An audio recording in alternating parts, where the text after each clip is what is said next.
안녕하세요. 온땅교회를 말씀으로 섬기고 있는 한성민 목사입니다. 온땅교회 유튜브 채널을 시청해 주셔서 감사합니다. 설교를 들으신 후에 좋아요와 구독을 꼭 눌러주시면 감사드리겠습니다. 온땅교회 말씀 사역에 큰 도움이 됩니다. 오늘도 말씀 안에서 평안하시고 즐거운 하루 되시길 바랍니다. 감사합니다. 구독과 좋아요를 꾹꾹 눌러주세요. 감사합니다. 세기 강의 2부 43번째 시간이 됐습니다. 제목을 라반에게서 빼앗아 야곱에게 주시는 하나님이라는 제목으로 말씀을 상고해 보도록 하겠습니다. 31장까지 쭉 내용을 읽어보시면 그냥 언뜻 보기에 라반과 야곱의 그 재산 싸움이라 그럴까요? 돈 싸움을 하는데 누가 더 얍삽하게 얍삽하게 있어요? 라반이 세요? 야곱이 세요? 야곱이 더 세죠. 근데 하나님은 야곱 편 같아요? 라반 편 같아요? 야곱 편처럼 보이죠. 본문에도 야곱이 더 세게 사기를 쳐서, 근데 그 사기를 또 누가 도와줘요? 여호와 하나님이 도와주죠. 과학적, 물론 성경을 과학적으로 보면 안 되겠지만 너무 허무맹랑한 이야기잖아요. 어떻게 야곱이 자기의 양떼, 즉 재산을 증식시키냐면 버든나무와 살구나무와 신풍나무의 푸른 가지를 껍질을 벗겨서 그 껍질이 벗겨진 나무를 보고 있는 양떼가 양이 그 나무를 보면 뭐 하게 돼요? 임신을 하게 된단 말이에요. 임신을 하면 그 양들이 낳는 양이 점 있는 것, 아롱진 것, 검은 것을 낳아서 라반의 재산은 점점 떨어지고 야곱의 재산이 많아지는 이런 놀라운 거의 뭐 수만 배의 수익률을 자랑하는 야곱의 이 모습을 보면서 자칫 잘못하면 우리도 이 본문을 보면서 하나님이 야곱을 이렇게 축복해 주셨던 것처럼 우리 성도님들도 그렇게 축복해 주시기를 기도하게 되는 그런 우울을 범하게 되죠.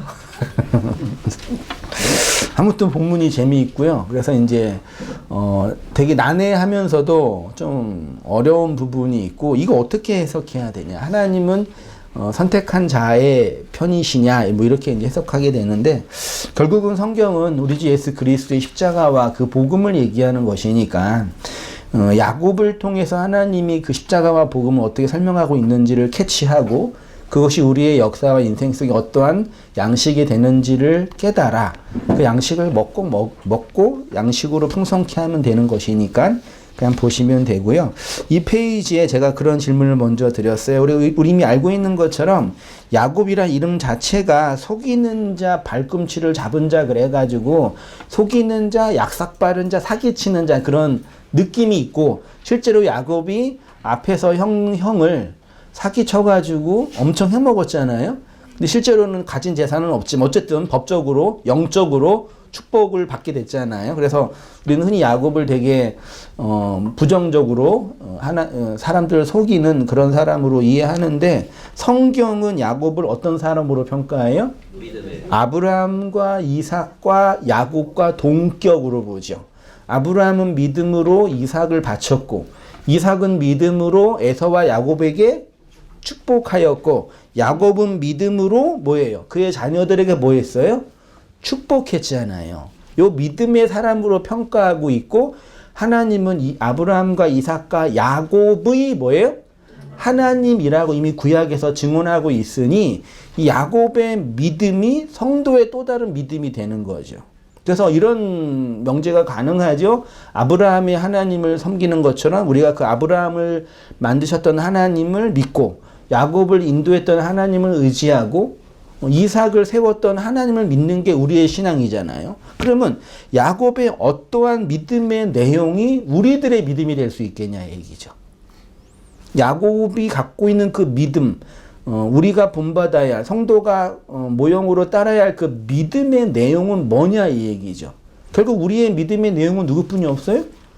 우리 주 예수 그리스도뿐이 없잖아요. 그러면 야곱이 그 예수와 십자가를 어떻게 증언하고 나타나고 있는지를 보면 되잖아요. 뒤에 제가 원고를 다 읽어보셨으니까 답은 다 아시죠?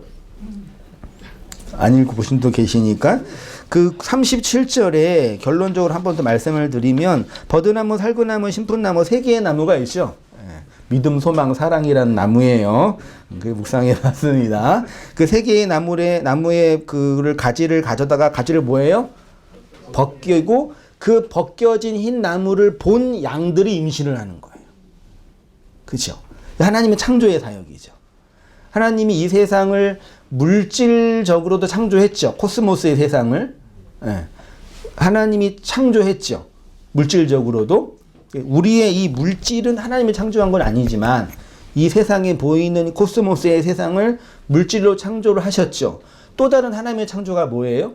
소위 말해서 영적인 창조라고 흔히 말하는데 뭘 창조하시는 거예요? 하나님이요. 교회를 창조하잖아요. 성도를 창조하고 당신의 백성을 이 세상에서 뭐예요? 만들어내잖아요. 그러니까 사실은 율법의 세상, 흙이라는 이 먼지와 티끌 같은 세상에 있는 것들의 재료를 사용해서 하나님이 뭘 만드시는 거예요? 교회를 창조해내잖아요. 오늘 이 이야기가 뭘 만드신 내용이에요? 교회를 창조해내는 내용이죠. 비슷한 그림이 나무를 바라보니까 구원을 받잖아요. 아시잖아요. 노뱀이고 그게 나무잖아요. 그걸 바라보면 구원 받잖아요. 그건 단순히 불뱀에 물린 이스라엘이 독이 퍼져가지고 노뱀을 바라보니까 치유가 됐다라는 그런 내용이지만 그 속으로 들어가 보면은 그들이 하나님의 교회로 뭐예요? 재창조되는 이야기죠. 그걸 구원이라 그래요. 그래서 구원을 재창조라 그러잖아요. 그러니까 하나님이 우리에게 창조주라는 그 내용은 물질적인 세계에 대한 창조뿐만 아니라 본질적으로 뭘 창조해내는 거예요? 교회를 창조해내는 거고 그렇게 우리를 이 세상에 살고 있는 율법의 존재들을 하나님의 교회로 모아내는 거예요? 창조해내는 이야기를 성경이 말하고 있는 거죠. 그 내용을 쭉 설명을 했습니다. 한번 볼게요. 자, 이 페이지에 그렇게 이제 야곱에 대해 설명을 하고요. 라반의 집에 들어간 야곱은 20여 년 동안 아내와 자식 그리고 본인의 재산을 위해서 봉사했지요. 예. 이때 나이가 대충 몇 살인지 아세요, 야곱이? 30살이었어요? 50살? 대략 90살? 예. 그때였어요. 아무튼 엄청 나이 든 때였어요. 그 바단 아람에서 얻은 모든 것은 누구한테 얻은 거예요?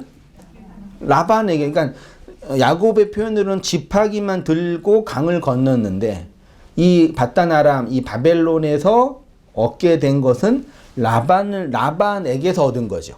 물론 야곱이 노동을 해서 얻었죠. 그렇죠? 20년 동안. 근데 본문은 뭐라고 결론 지어요? 라반에게서 하나님이 빼앗아 야곱에게 건네줬다라는 이야기로 하고 있는 거죠. 창세기 31장 8절에 그가 이르기를 점 있는 것이 내 삭시 되리라 하면 온 양떼가 낳은 것이 점 있는 것이요 또 얼룩무늬 있는 것이 내 삭시 되리라 하면 온 양떼가 낳은 것이 얼룩무늬 있는 것이니 9절에 하나님이 이같이 그대들의 아버지의 가축을 빼앗아 내게 주셨다 이렇게 표현하고 있습니다.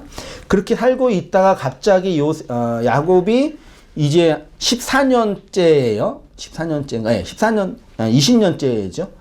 이따가 갑자기 이제 고향으로 돌아갈 마음이 생겼죠. 고향으로 돌아갈 때 그 배경이 뭐예요? 30장 25절에 라헬이 누굴 낳을 때? 요셉을 낳을 때에 야곱이 라반에게 이르되 내가 고향으로 돌아가겠습니다 라고 하는 거죠. 아직 지금 베냐민은 낳기 전이고 11번째 아들인 야곱, 뜻이 뭐예요? 하나님께서 더하시리라 라는 요셉을 뜻하는 그 이름을 낳을 때 다시 어디로 가요? 고향으로 가는 거죠. 야곱이 지금 가나안 고향에서 어디로 온 거예요? 바단 아람이라는 이게 오늘날로 말하면 뭐예요? 바벨론이에요. 네. 바벨론과 동격이 뭐예요? 애굽이죠. 그러니까 애굽이나 바벨론은 우리가 구원받기 이전에 율법의 세상에 놓여 있는 그걸 상징하는 장소잖아요. 거기에서 라반에게서 빼앗은 재물을 가지고 출바벨론 하는 거예요. 출바벨론. 근데 재미있는 게 제가 썼습니다. 야곱이 고향으로 갈 때가 언제라고 하냐면 요셉을 낳을 때라고 표현합니다.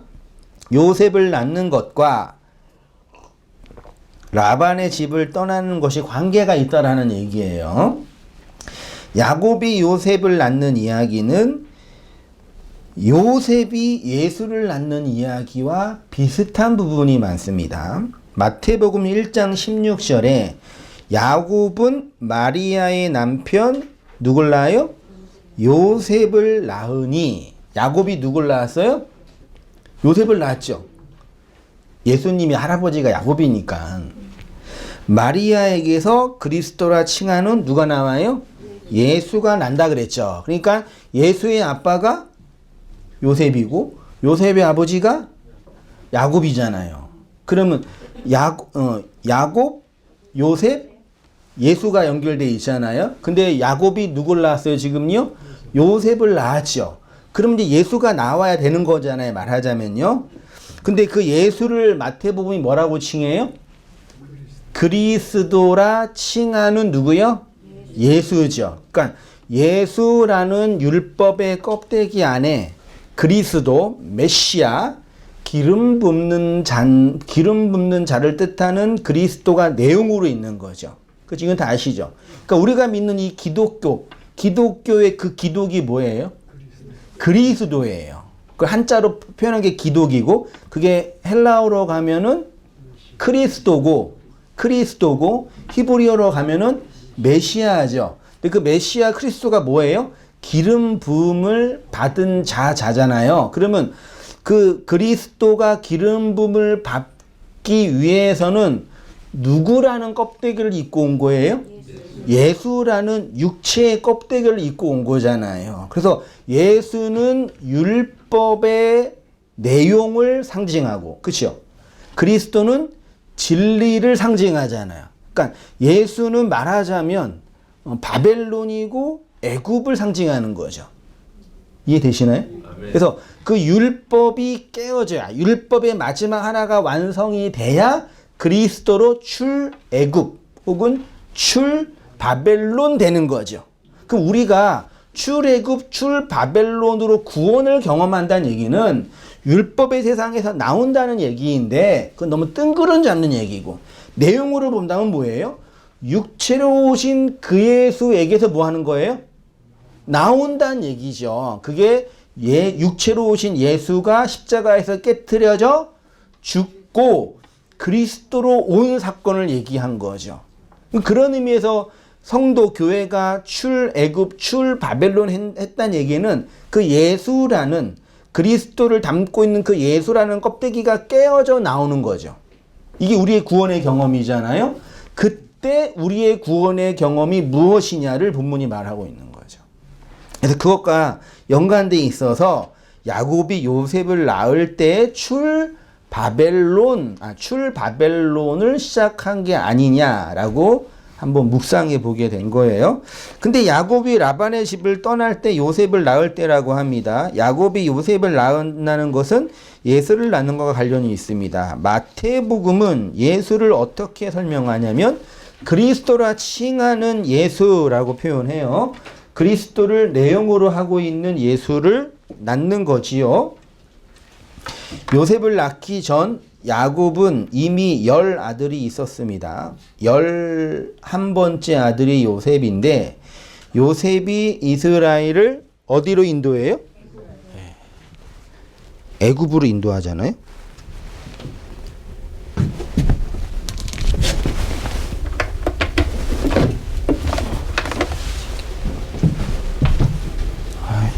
안 되네. 애굽으로 인도하는데요. 그리고 요셉에게서 그리스도라 칭하는 예수가 나오는데 예수는 율법으로 오신 분이고 그리스도는 그리스도라는 껍데기 안에 예수 안에 있는 진리의 영이신 거죠. 그 말하자면 그리스도는 예수 안에서 나오신 분이죠. 그래서 어떤 의미에서 우리는 누구를 떠나야 돼요? 예. 어떤 의미에서는 예수를 이게 예수와 그리스도를 너무 구분 짓는다고 뭐라 말할 수 있는데 율법으로 설명되는 그 예수를 떠나 그리스도로 살아가는 거죠. 그 이야기를 하고 있는 거죠. 그래서 이런 고백을 라반이 합니다. 30장 27절 같이 한번 읽어보겠습니다. 시작. 라반이 그에게 이르되 여호와께서 그대로 말미암아 내게 복을 주신 줄을 내가 깨달았노니 내가 나를 사랑스럽게 여기거든 그대로 있으라. 땅을 정하라. 내가 그것을 지금 라반이 야곱을 보면서 여호와 하나님이 너에게 복을 주신다는 걸 뭐 했대요? 깨달았대요. 근데 재미있게 사전을 보니까요. 요 깨달았다라는 단어가 나하시예요. 나하시. 요 나하시가 뱀을 뜻하는 단어인데 이 동사로 뭐냐면은 점을 치다 혹은 점이나 징조로 깨닫게 되다 라는 동사고 이것의 명사형이 뭐라고요? 뱀이라고요. 근데 그러니까 라반은 눈에 보이는 것을 통해서 하나님이 일하고 있음을 뭐 한 거예요? 깨달은 거예요. 이게 무엇의 기능이에요? 율법의 기능이잖아요. 그러니까 쉬운 말로 이스라엘이 출애굽할 때 누구의 손에서 나왔어요? 바로의 손에서 나왔잖아요. 바로가 하나님의 말씀, 하나님의 10가지 재앙을 보면서 여호와 하나님이 살아계심을 알았어요? 몰랐어요? 알았지요. 그런데 그 바로가 하나님을 진짜 알았어요? 쉽게 말해. 그 하나님으로 구원을 받았어요? 못 받았잖아요. 그러니까 라반이 지금 무슨 역할을 하고 있냐면 바로의 역할을 하고 있는 거예요. 그러니까 바로는 10가지 재앙을 통해서 하나님이 이스라엘 백성과 함께하고 있음을 보았던 것처럼 라반은 10번의 품삯을 속임으로 이거죠. 내가 10번이나 너한테 사기를 쳤는데 말하자면 10번이나 너한테 사기를 쳤는데 하나님이 너와 함께하고 있구나. 자기는 계속 사기를 친 건데 말하자면 하나님이 야곱과 함께하고 있음을 보고 깨달은 거죠. 그치만 라반은 구원과는 상관이 있어요? 없어요? 없어요. 눈으로 봤는데 많은 이적을 봤는데 많은 경험을 했는데 그 안에 교회로 창조된 그 복음의 내용이 없는 거죠. 왜요?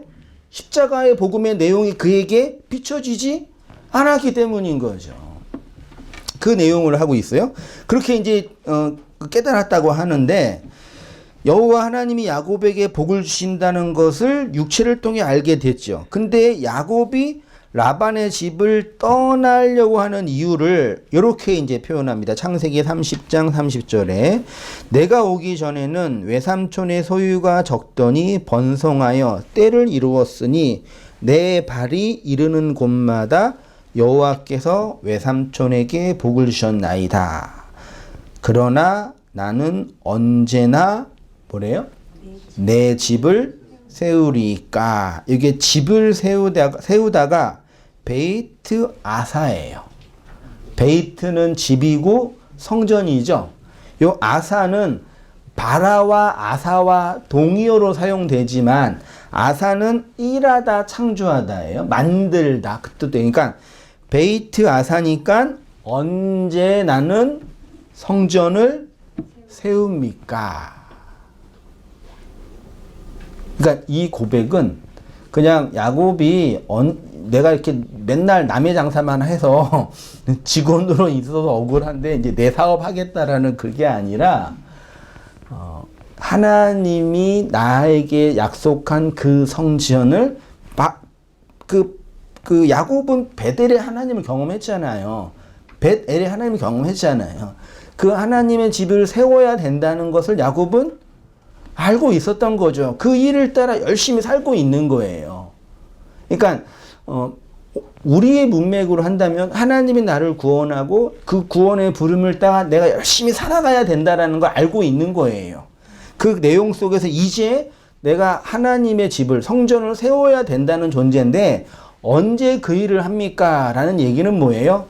율법의 세상에서 내가 이제 나와 하나님의 진리로 그 성전으로 세워져야 합니까? 라는 믿음의 고백인 거죠. 그렇죠? 예. 그렇게 표현하고 있습니다. 그걸 제가 이제 썼습니다. 야곱이 자신의 집을 세우겠다는 것에는 어떤 의미가 있는 것이겠습니까? 단순히 라반에게서 독립하여 자기만의 사업을 하겠다는 정도로 이해해서는 안 되죠. 야곱이 라반의 집을 떠나는 것은 이스라엘이 애굽에서 나오는 것을 모용하는 것이겠죠. 이스라엘이 출애굽할 때에 여호와 하나님은 이스라엘의 고통을 들으셨다고 했잖아요. 보았다고 했잖아요. 알았다고 했잖아요. 동일하게도 야곱은 라반에게 고통을 당했죠. 10번이나 품삯의 변경을 받았잖아요. 이스라엘이 바로의 학대에서도 번성하였던 것처럼 야곱도 라반의 속임수 속에서 뭐 했어요? 번성했잖아요. 그래서 그 더하심의 아들이 나올 때 출 라반, 출 바벨론 하게 된 거죠. 그 요셉이 나올 때요. 창세기 31장 7절부터요. 우리 47절과 41절 두 절 있죠. 한번 읽어보겠습니다. 같이요. 시작. 그대들의 아버지가 나를 속여 품삯을 10번이나 변경하였느니라. 그러나 하나님이 그를 막으사 나를 해치지 못하게 하셨으며 내가 외삼촌의 집에 있는 이 20년 동안 외삼촌의 두 딸을 위하여 14년, 외삼촌의 양떼를 위하여 6년을 외삼촌에게 봉사하였거니와 외삼촌께서 내 품삯을 10번이나 바꾸신, 10번이나 바꿨다는 얘기가 뭔지는 잘 모르겠어요. 그러니까 돈을 안 줬다는 얘기인지 뭘 안 줬다는 얘기인지 모르겠는데 굳이 10번이라고 표현해. 10가지 재앙에도 불구하고 이스라엘을 보내지 않았던 바로의 모습과 야곱의 품삯을 10번이나 변개하였던 라반의 모습이 비교가 돼요. 또한 출애굽한 이스라엘을 바로가 쫓아온 것처럼 라반도 나중에 어떻게 해요? 가라고 해놓고 쫓아오는데 뭐 가지고 쫓아와요? 군대 가지고 쫓아와요. 대단하지 않아요?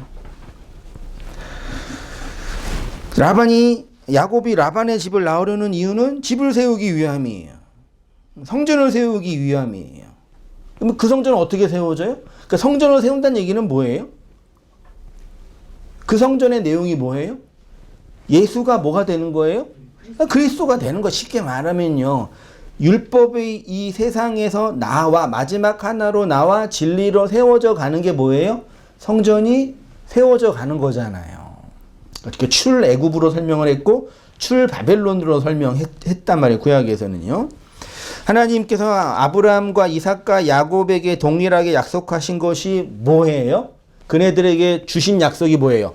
첫째는 쉽게 말하면 자손을 주고 땅을 주고 또 하나는 내가 너의 뭐가 되겠다? 하나님 주권이 되겠다. 땅과 자손과 주권을 주겠다는 약속이잖아요. 그게 아브라함과 이삭과 야곱에게 준 거잖아요. 실제로 하나님이 이스라엘에게 많은 자손을 언제 줬어요? 요셉이 12형제를 만나서 출애굽의 반대가 뭐예요? 입애구라고 그래요. 입구 출구니까 입애굽? 네, 그치요. 예. 입애굽 할 때 몇 명 데리고 들어갔어요? 70여 명, 70명이잖아요. 실제로 70명은 아닙니다. 예. 어느 성경은 73명으로 되어 있어요. 그러니까 70으로 들어간 거예요. 어디에요?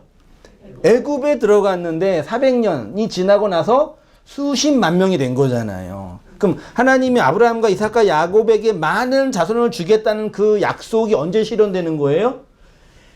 애굽 땅에서 실현된 거예요. 그래서 집어넣은 거란 말이죠. 그러면 야곱에게 있어서 애굽 땅은 어디예요?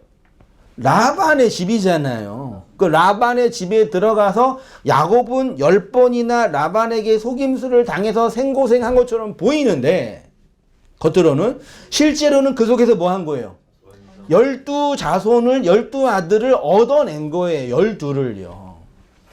그러니까 율법의 세상에 놓여 있는 우리가 그곳에서 풍성하게 되어 나오는 것으로 그 구원을 설명해 내는 거죠. 그래서 이제 애굽에 들어간 가족이 70이었는데 400년이 지나서 수십만 명이 됐죠. 하나님은 이스라엘을 애굽의 땅 바로 아래 더욱더 번성하게 하셨던 것처럼 야곱도 마찬가지입니다. 아이러니하게도 자신을 속이는 라반의 집에서 아내와 자식과 많은 재산을 얻었어요. 근데 이제 재미있는 게 그것을 어떻게 성경에 표현하고 있어요? 라반에게서 하나님이 빼앗아 야곱에게 줬다. 즉 구원을 설명하고 있는 거예요. 우리의 구원을요. 라반에게 들어가서 바벨론 애굽에서 10번이나 속임을 당하여 10번이나 율법의 말씀 속에 속임을 당하여 번성을 했는데 그 번성을 라반에게서 얻은 건데 성경은 어떻게 표현하냐면은 하나님이 라반에게서 취하여 누구한테 준 거예요? 야곱에게 주었다라고 표현하고 있어요. 그래서 이렇게 표현합니다. 근데 하나님이 빼앗는 장면이 아주 이제 재미있다고 그래야 되는 건지 비상식이라고 그래야 되는데 되게 이게 그 신비적인 거라고 그래야 되는지는 모르겠지만 그죠? 이 말이 돼요 이게? 성경 자체 말이 안 되는 거지만 그러니까 아롱진 건 점 있는 거 검은 것은 누구 거다? 야곱 거다. 라반이 어떻게 해요? 이 라반이 대단한 사람이잖아요. 그러니까 그 자기 양떼에 아롱지 있고 검 있는 거 점 있는 걸 다 모아가지고 아들들한테 주고 근처에 있으면 안 되니까 3일길이에요. 3일길을 저 보내서 거기에 돛고 여기는 이제 하얀 것만 있는 거죠. 재미있어요. 그거. 이거 자체로 재미있어요. 라반이 좀 대단해요. 그렇게 있는 상태에서 이제 하나님이 야곱에게 진짜 양떼를 주는 거죠. 그러니까 창조해 내는 거죠. 구원해 내는 거죠. 하나님의 방식으로. 그러니까 이렇게 볼 때는 미신적인 거지만 이렇게 무스테리온 비밀스러운 방법으로 구원해. 실제로 여러분 한 사람의 자연인이 율법 안에 있는 이 세속의 인생이 어떻게 구원받아요? 아니 우리 구원론 뭐예요? 예수님 모르세요? 어떻게 구원받아요? 예수님을 믿어서 마음으로 믿고 입으로 시인하여 구원을 받는 거죠. 자 이제 여러분 예수님이 여러분을 위해서 죽으셨으니까 그 예수님을 믿으면 돼요. 알겠어요? 아멘을 하셔야죠. 여러분 예수님 믿으시는 거예요? 자 그럼 이제 지옥에 안 가고 어디 가요? 천국에 가죠. 이게 말도 안 되는 얘기란 얘기예요. 이거는 말이 안 되는 거예요. 근데 그 내용이 뭐냐면 우리 안에 하나님의 믿음을 창조해 내시는데 그것을 나무 껍질이 벗겨진 그 나무를 뭐함으로? 바라볼 때 생명이 잉태되는 거예요. 그게 뭐예요? 아까 말씀드린 예수님의 십자가죠.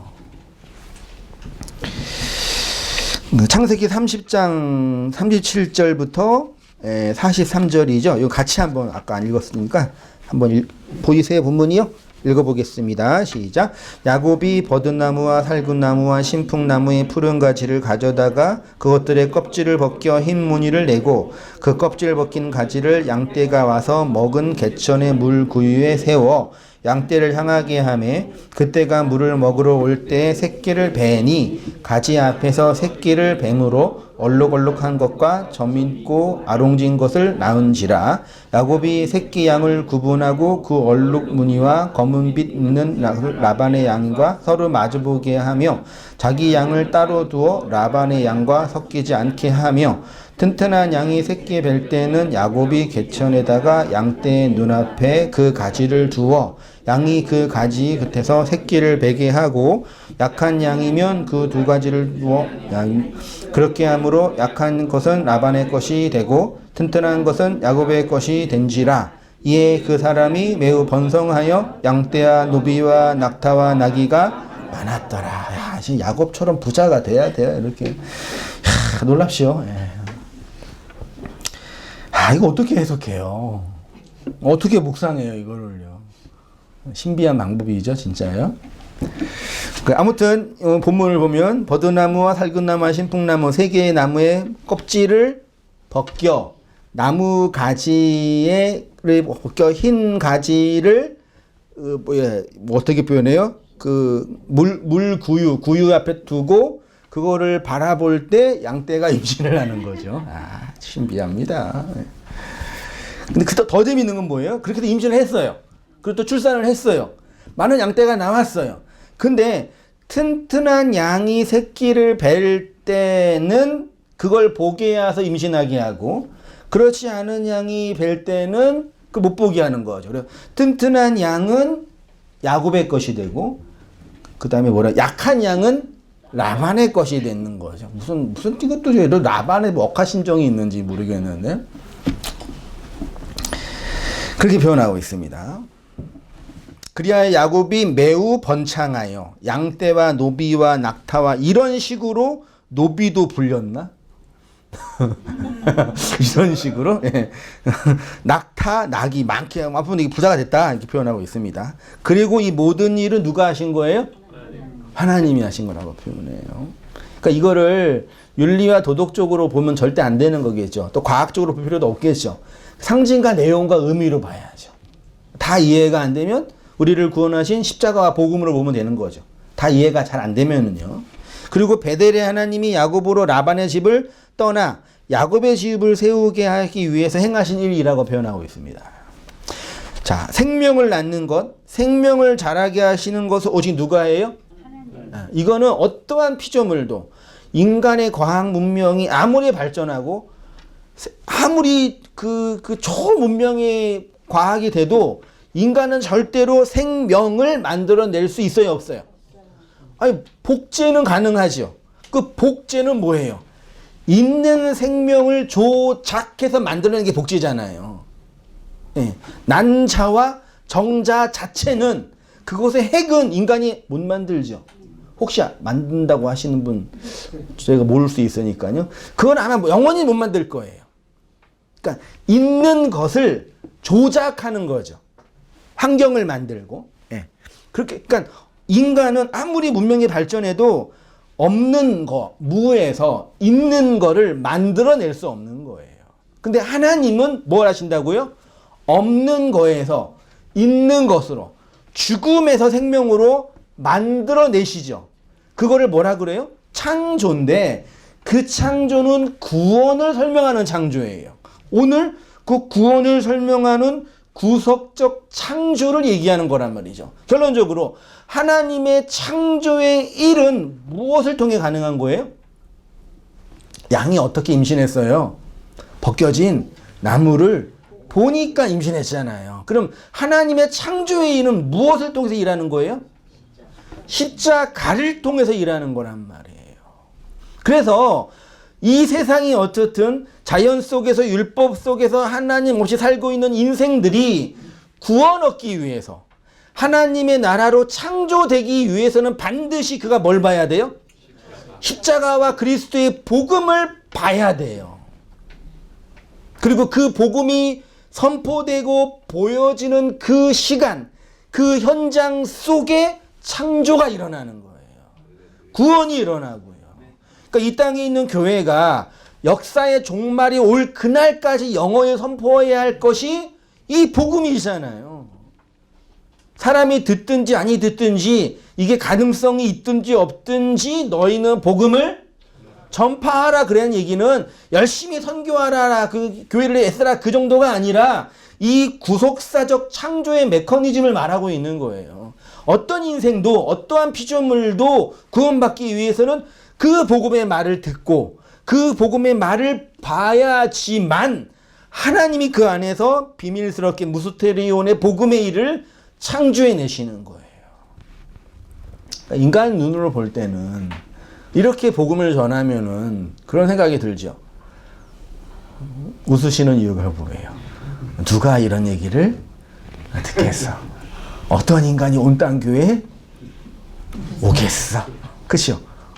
당신들을 오셨으면서. 이런 이제 그 자괴감과 회의가 있죠. 하나님의 창조의 일을 아셔야 돼요.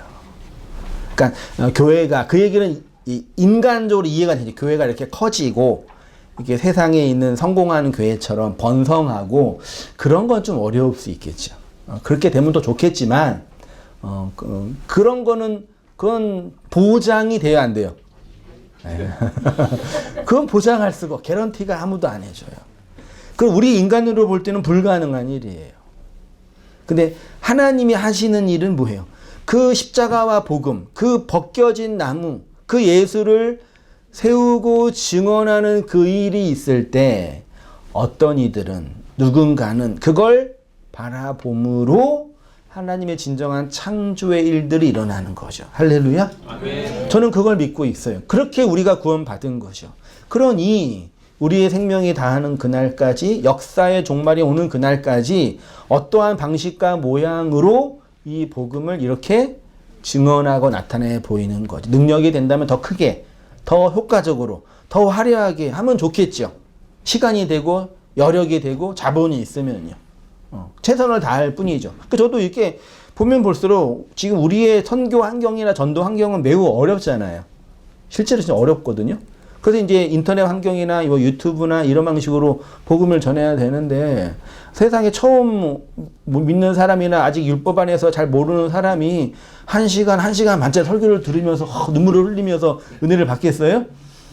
그런 일은 일어날 수 있겠지만 불가능한. 그래서 이제 그런 설교 원고를 만든다든지 이렇게 유튜브에 이제 설교를 이렇게 편집한다 이런 걸 해야 되는데 그게 시간이 10시간 걸리더라고요. 시간이 안 나요. 그래서 그냥 편집하는 게 통을 올려가지고 들을 분은 들으시고 말 사람은 마시라고 그냥 알아서 하시라고 하는데 그런 작업도 할 필요가 있죠. 시간이 되면요. 다양한 방법이 있겠죠. 그 하나님이 하시는 일은 생명을 만들어내고 생명을 자라게 하는 거예요. 그래서 우리가 만들어낸 우리의 자식이 우리의 마음대로 돼야 안 돼요? 왜 그 생명은 내가 만든 게 아니고 걔가 자라나는 것도 내 마음대로 돼요? 안 돼요? 안 되죠. 아무리 공부시킨다고 진짜 지겨워 죽겠어. 왜 이렇게 안 하냐 그래서 해라 그래도 안 하고 절대 안 하고 어떤 애들은 알아서 공부해서 수능 만점 받아가지고 의대 들어갔다 그러는데 꿈 같은 얘기고 나도 그렇게 못했으니까 바랄 수는 없고 그런 생각. 그러니까 생명을 만들어내고 자라게 하는 거는 인간의 몫이 아닌 거죠. 어떤 이들은 교육을 잘 시켜가지고 좀 좋게 잘 할 수 있겠지만 그 본질은 하나님의 영역인, 신비의 영역인 거죠. 그렇죠? 우리가 율법의 세상에서 새로운 피조물로, 하늘의 피조물로 새롭게 태어나는 것은 율법에서 뭐 하는 거예요? 이게 창조의 영역이라고요. 하나님의 일이라고요. 성도를 낳는 분은 하나님입니다. 하나님이 우리를 이 율법의 세상에서 나오게 하신 분이죠. 근데 방법이 뭐냐? 어떤 일을 어떻게 그 일을 하시느냐? 본문에는 버드나무, 살구나무, 신포는 각각의 나무의 의미가 있을 거예요. 보진 않았는데 이 나무의 푸른 가지예요. 푸른 가지를 껍질을 벗겨서 하얗게 일어난 거, 그거를 보기함으로 생명이 잉태되는 거죠. 근데 어떻게 표현을 하냐면 라반에게서 빼앗았다, 야곱에게 주었다. 그리스도의 십자가가 바로 이러한 구원의 기능을 하는 거겠죠. 그래서 그 십자가만 바라보는 자들만이 하나님의 생명으로 태어나는 자로 구원받게 되죠.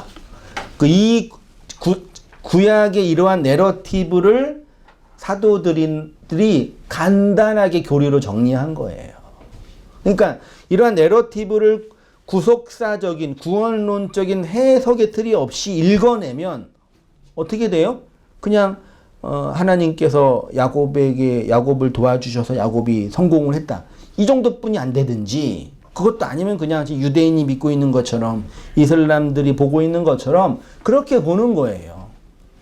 요한복음 3장 16절 너무 쉬운 말씀처럼 보이죠.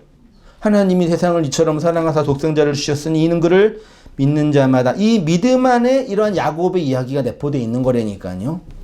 멸망치 않고 영생을 얻게 하려 하면 이 요한복음 3장 16절 앞에 뭐가 있는 거 아시죠?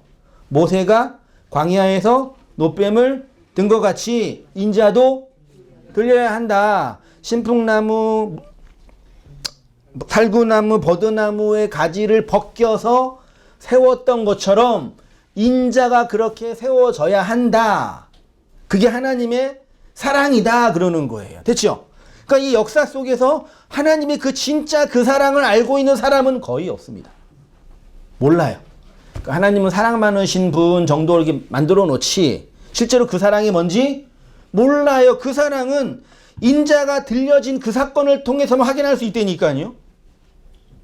그러니까 이런 구약에 있는 많은 내러티브의 그런 이야기나 반율법적, 반윤리적인 이야기를 보면서 하나님의 설명이 안 되는 거예요.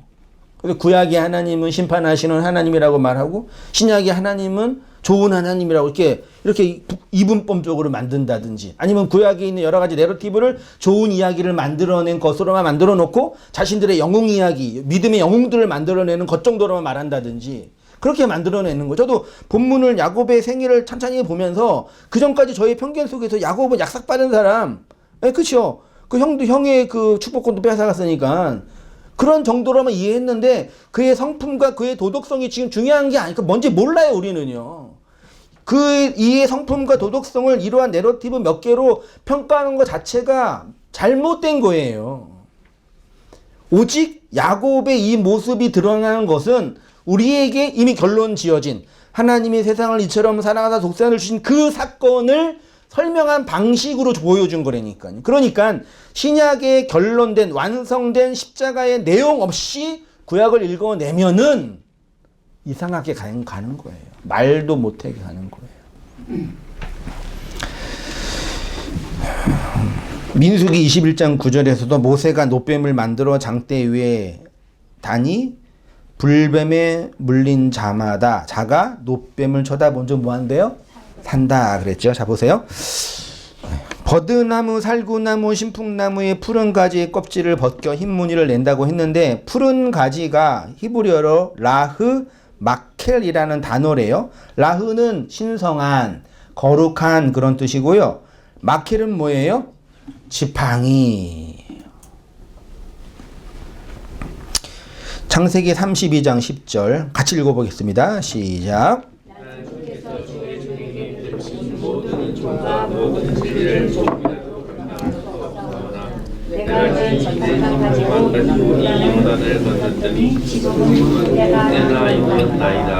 이 지팡이가 상징하는 게 뭐예요? 하나님 그리스도를 상징하는 거겠죠. 하나님의 임재. 그것만 가지고 강을 건너서 바벨론으로 왔는데 지금은 몇 대예요? 이거 수학적으로 틀리죠. 두 대는 몇 배예요? 때가 군대, 물이 그건 두 물이 해석하면은 두 배가 됐어요?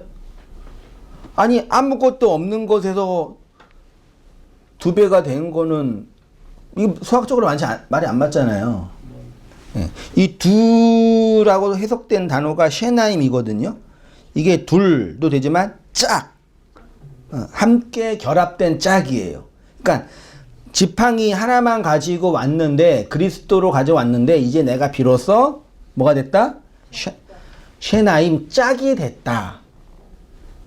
혼자 하나였는데 건너와서 지금 하나님으로 말미암아 내가 하나님이 뭐가 됐다? 완성 짝이 됐다. 그 얘기하는 거예요. 그 지팡이죠. 출애굽기 12장 11절 지팡이 들고 유월절 먹는 걸 먹었죠. 사무엘상 17장 40절에 손에 막대기 지팡이를 가지고 시내에서 매끄러운 돌 누구 이야기예요? 다윗이 그 물맷돌 던질 때 물맷돌을 던지면 막대기를 들고 있으면 돼요? 안 돼요? 들고 이렇게 이게 던지고 이렇게 해야 될 거 아니에요. 굳이 막대기를 가지고 이걸 들고 이걸 끌어서 돌을 모아서 던졌대요. 의도하는 거죠. 하나님이 다윗과 함께한 내용. 그러니까 막대기가 뭘 의미하는지 느낌이 오시잖아요. 그 막대기예요. 그게 막대기를 세워놓고 이제 본 거죠. 당연히 스타우로스겠죠. 십자가겠죠. 지팡이는 당연히 그리스도를 상징합니다. 야곱이 지팡이를 둔다고 했을 때 두다가 세우다예요. 히스테미 히브리어 헬라어로. 그리고 나무의 껍질을 벗겼다고 하는데 예수님이 십자가에서 옷이 벗겨졌죠. 홀딱 벗겨졌잖아요. 나체가 됐잖아요. 흰 살만 드러났잖아요. 그 십자가는 사실은 부끄러움을 상징하는 거죠. 아니 옷이 다 벗겨지고 수십 번의 채찍으로 몸이 다 망가지고 면류관 쏟아 핏덩어리가 된 그 현장, 얼마나 끔찍한 그 진노의 현장이에요. 그걸 하나님이 창조의 사역으로 만들어내신데, 그러니까 그거를 사람들이 보겠어요, 안 보겠어요? 안 보지요. 그러니까 그 십자가를 카톨릭이나 다른 종교들이 성스럽게 만들어 버려서 내용이 뭔지도 모르는 거예요. 그냥 그 십자가를 종교적인 환상과 종교적인 어떤 그 상징으로 만들어 놓고 그 내용은 뭔지도 모르고 있는 거라니까. 인간의 자연적인 성품과 선악과 먹은 인간의 욕망으로는 그 십자가를 보고 싶어요, 보기 싫어해요? 누가 그걸 보고 싶어 하겠어요? 그 하나님의 진노와 하나님의 온갖 그 고통이 담겨진 그게 십자가인데. 그러니까 광야에서 노뱀이 달렸을 때, 아니 나는 지금 불뱀에 물려서 죽어가고 있는데 어떤 인간이 그 노뱀을 안 보겠어요? 근데 안 본 인간이 있었어요? 없었어요? 안 본 사람 하나 떼니까요. 야, 그냥 봐. 아이고. 그냥 봐. 그러면 되는데. 안 봐. 이런 거잖아요. 야, 봐. 싫어. 이거잖아요. 고개 돌려 이렇게 하면 됐잖아요. 근데 안 본 인간이 있었다니까요. 그건 뭐냐면 인간의 자연적인 본성으로는 그거 보는 게 불가능하다. 그 얘기예요. 못 본다는 얘기예요. 그 얘기는요. 그러니까 어떤 사람이 하나님이 세상을 이처럼 사랑하사 독생자를 주셨으니 그를 믿는 자마다 그 믿기만 하면 구원받는 그 말 자체는 틀린 건 아니지만 그 얼마나 그게 너무 먼 단어인지 모르는 거예요. 그 안에 하나님께서 일하시는 수많은 일들이 담겨져 있는지를 모르는 거예요. 그러잖아. 인생은 멀리서 볼 때는 희극이고 찰리 채플린이 그랬죠. 가까이서 볼 때는 비극이잖아요. 악마는 디테일에 있는 거예요. 디테일이 없어요. 그냥 보면 믿으면 구원받고요. 믿으면 천국 가고요. 그러면 좋은 거예요. 이게 다 얼마나 러프하고 좋아요. 멀리서 보니까 다 좋은 거예요. 그 구원의 내용으로 우리 안에 이루어지는 구원의 내용으로 들어가면 세밀하게 우리 안에서 역사하는 그 일들은 아주 그 악마적인 거예요. 말하자면요. 그렇죠? 그렇죠, 여러분. 이해되시죠? 그 디테일이 우리 안에 이루어지고 있는 거죠. 그 디테일을 성경을 통해서 확인하는 거라니까요. 네? 성경을 보면서 그 세밀한 하나님의 일하심들을 확인하는 거예요. 그러니까 성경 없이 구원 못 받아요. 그래서요. 그 텍스트 없이. 근데 재미있는 거는 양떼들이 임신해서 아롱지고 점있고 검은 것은 튼튼하게 된 거고 흰 것은 뭐예요? 약하게 된 거라 했잖아요. 근데 튼튼한이라는 단어가요. 히브리어로 뭐냐면요. 뭐예요? 예, 카사르. 예, 보이시죠? 7번에 있는데 이게 그 묵다 연합하다예요. 그러니까 그걸 튼튼한으로 번역을 해버렸어요. 그러니까 튼튼함은 연합된 거예요. 묶여진 거예요.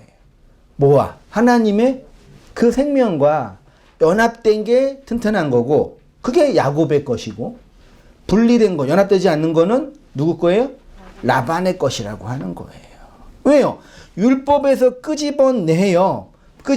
하나님과 연합시키는 것이 뭐예요? 카사트. 튼튼하게 된 거라. 그 튼튼한 번역을 했어요. 그렇게요.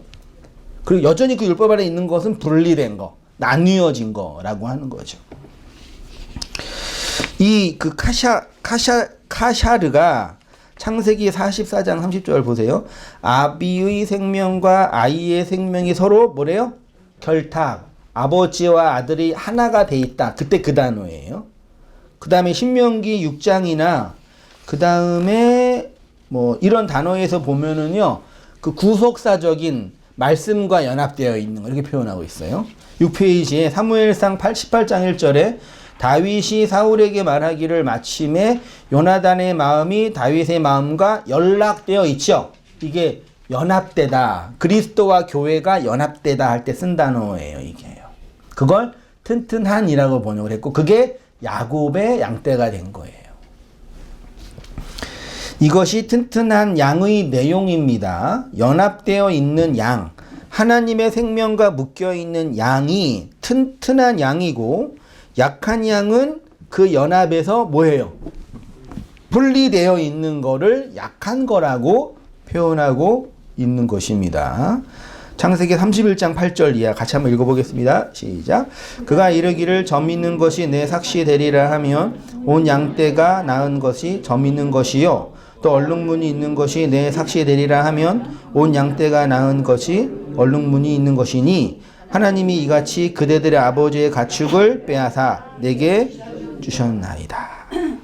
자, 이제 그러면 이제 이 구원의 내용이 하나님 이렇게 우리를 구원하시는데 비밀스러운 방식으로 그러면 우리의 경험 속에서 그 구원을 채우라고 경험하고 이루어가는 속에서 그 나무를 봄으로 구원을 이루어가는 하나님의 재창조가 일어나는 그 역사 안에서 우리의 경험은 뭐냐 이 얘기예요. 그 얘기를 하는 거예요. 빼앗아 주시는 건데 그 뭐냐 이 얘기예요. 여기서 빼앗다가 히브리어 나찰이라는 단어 나찰이에요. 요 나찰이 벗기다. 그 다음에 빼앗다. 그 다음에 구하다. 그래서 히브리 출애굽기나 신명기에서는 하나님이 약한 자, 고단한 자를 뭐 할 때? 구원할 때, 건지실 때 사용된 단어가 나찰이에요. 나찰. 구약에서는 하나님이 당신의 백성을 구원하시고 고통에서 건지시는 하나님의 구원의 사역이 이러한 단어인데 그 내용이 율법의 측면에서는 그 속에서 뭐 하는 거예요? 빼앗는 거고 구원을 경험하는 자의 측면에서는 뭐 하는 거예요?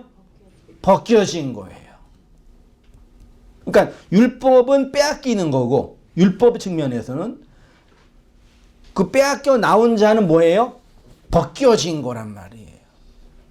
뭐가 벗겨져요?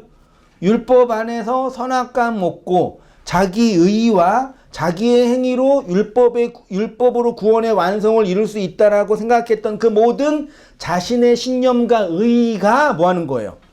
벗겨져서 나오는 얘기예요. 예수의 십자가와 스타우로스가 정확히 그 일을 하는 거예요. 그러니까 나무에 달려 죽은 예수를 바라본 자가 구원을 받는다는 얘기는 그냥 예수님을 우리의 의지로 믿기만 하면 믿음으로 믿기만 하면 구원받는다는 고백이 아니라 우리의 경험 속에서는 내가 이 율법의 세상에서 나의 머리와 나의 의와 나의 주권으로 나의 머리로 살아갔던 자인데요. 그런 나를 벗기시는 하나님, 나를 발가 벗기셔서 하나님 앞에 들이시는 하나님의 손길을 경험한 것이 우리의 구원의 뭐예요? 경험이고 내용이라는 얘기죠. 그래서 모든 사람은 정당하게 구원받는 게 아니라 부끄럽게 구원받는 거예요. 맞아요. 네. 그 70년대인가 60년대 종로에 있는 큰 그 호텔에서 불 났었잖아요. 대연각인가요? 아무튼 있었잖아요. 있다고 쳐요. 있었으니까. 불이 막 났는데 다 많은 사람이 희생됐는데 빨개 벗은 여자가 나왔잖아요. 목욕하다가 나오신 거겠죠. 그걸 봤단 말이에요. 그 상상 속에서 그랬을 거 아니에요. 있다고 쳐요. 그러면 그 불타는 세상에서 벗겨진 자로 나온 그것이 우리의 구원의 경험이라고요. 왜요? 그러니까 내가 그렇게 부끄러운 자로 폭로되는 거라고요. 구원이라는 게. 그냥 나는 예수님 믿으면 이렇게 힘낼 수 있어 이게 아니라요. 그러니까 구원론에서 그 카톨릭의 구원관 속에 덧입혀지는 은혜라는 게 있거든요. 이게 카톨릭 구원의 핵심이에요. 인간의 의로 구원받기가 어려우니까 이 인간의 의에 하나님이 인간의 의에 은혜를 뭐예요? 입혀주는 거죠. 그래서 구원에 이르는 거예요. 그러니까 그 의는 나라는 존재를 포장하고 나의 약점을 보강해주고 나를 도와주는 차원의 하나님의 은혜예요. 이게 복음이에요? 이게 복음이냐고요? 다 그렇게 이해하잖아요. 저도 그러는 줄 알고 믿었거든요. 저도요. 맨날 젊어서는 이렇게 맨날 이렇게 있다가 하나님 믿으면 뭐 된대. 진짜 하나님은 너의 그 부족함을 채워주시고 너가 기도 열심히 하고 네가 원하는 것이 있으면은 하나님이 들어주신대. 그런 구원관으로 교회 온 거잖아요. 그치요? 아니신 분. 근데 이제 그렇게 와서 이제 복음을 배우는데 배우면 배울수록 그거 틀린 것 같아요. 제 개인적으로는요. 그게 나라는 의가 벗겨지는 것이 구원의 내용이다. 그래서 모두 우리가 구원받는 건 그 영원한 하나님의 나라라고 하는 그곳에 천국에 들어간다는 얘기는 그거 자체가 부끄러운 구원인 거죠. 그때 그 부끄럽다는 얘기는 내 것으로는 나의 그 어떤 것으로는 구원에 이룰 수 없습니다. 시어 받는 것으로만 구원에 이릅니다. 라는 차원에서의 부끄러움. 하나님의 것으로만 구원받습니다. 라는 차원의 구원인 거예요. 그러니까 오늘날 그러니까 성탄절이네 예수님 교회네 하면서 사람들 다 말하고 얘기하는 거는 다 카톨릭적 구원이에요.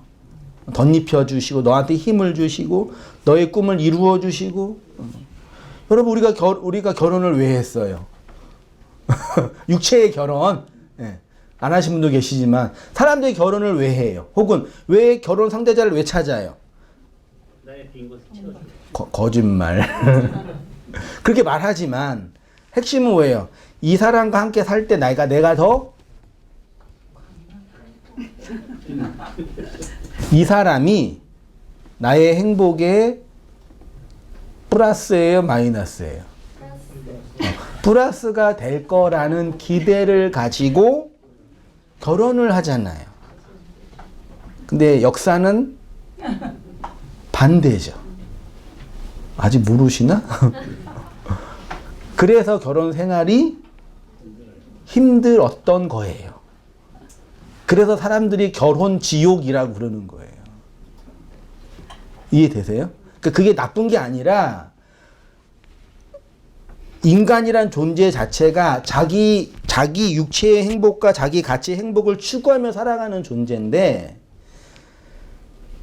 상대도 그런 존재로 나한테 추구하지만 그러면 그럴수록 힘들어진단 말이에요.